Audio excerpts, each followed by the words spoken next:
They had always searched above. The pyramids, ancient and stoic, pointed skyward like stone prayers to unknown gods. But in the summer of 2025, a team of researchers peering below the surface unveiled something that would shake the foundations of archaeology and history alike. Using quantum Lidar enhanced by AI harmonic resonance mapping, scientists discovered a vast, symmetrical void beneath the Giza plateau, stretching kilometer after kilometer, a structure too deliberate to be natural, too preserved to be myth. Drone sequences began immediately, deploying into boreholes drilled near the Sphinx. What returned was no ordinary footage. It was a symphony of right angles, spiral corridors, and material compositions never seen before in Egyptian record. Bronze, perhaps, orichalcum, uncertain. But what pulsed beneath the stone deserts wasn't dead. It was dormant. The scans showed vaults lined with tiles emitting micro-frequency vibrations, structures that reflected not light, but intention, calibrated to respond to electromagnetic signatures resembling human cognitive frequencies. This wasn't a tomb. It was something else, something waiting.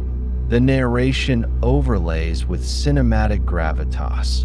We thought we had mapped the cradle of civilization. But what if civilization itself had a hidden womb? Some researchers referred to the site as Abyss Zero, the possible origin of pre-pharaonic mythos. The place beneath the pyramids bore no resemblance to tomb architecture.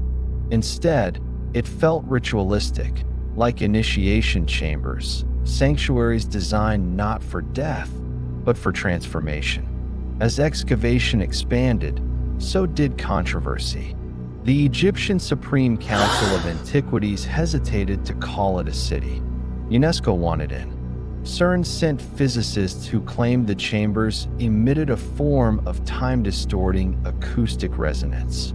At the epicenter, a spherical room with a pulsating dome crafted of piezoelectric crystal and a lattice unknown to modern metallurgy. The team's lead geoscientist remarked, "This is less an archaeological site than a planetary hard drive. It's storing something."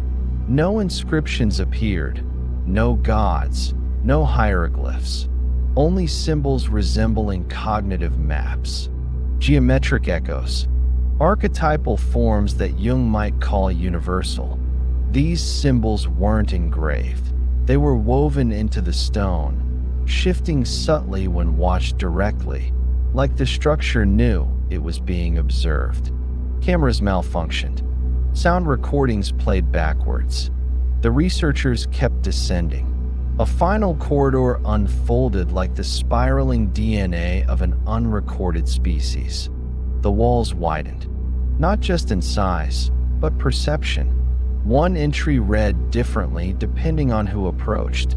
Some saw light, others felt dread. Psychological scans revealed fluctuating dopamine levels in proximity to the vault. Was the structure emotionally responsive, or were the humans entering it being reprogrammed?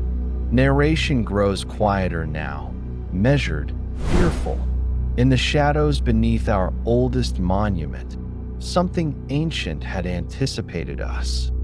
One neuroscientist suggested the city wasn't built for physical survival, but for psychic evolution. They found a central plinth. Beneath it, an object, not a relic, but a data capsule. Inside, encoded scripts of unknown syntactic format. A multilingual AI attempted translation, but failed. The patterns didn't represent phonetic speech. They were activators, like mantras or memory keys.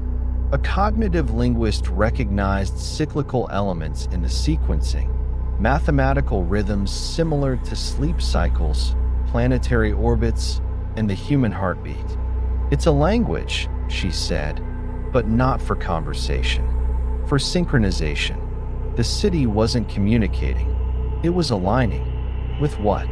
They referenced papyri from the Library of Alexandria, fragments of lost Hermetic texts, and a Greek translation from Plato's supposed account of Atlantis, which mentioned a tabernacle beneath stone lions. The Sphinx matched. One papyrus called it Tebma, the place of echoes. Some believe this city was the mythic origin of priesthoods who understood mental geometry. Not magic, not religion, conscious architecture, designed to interface with the evolving mind. The story shifts, a visual of ancient initiates descending, not with torches, but humming crystals.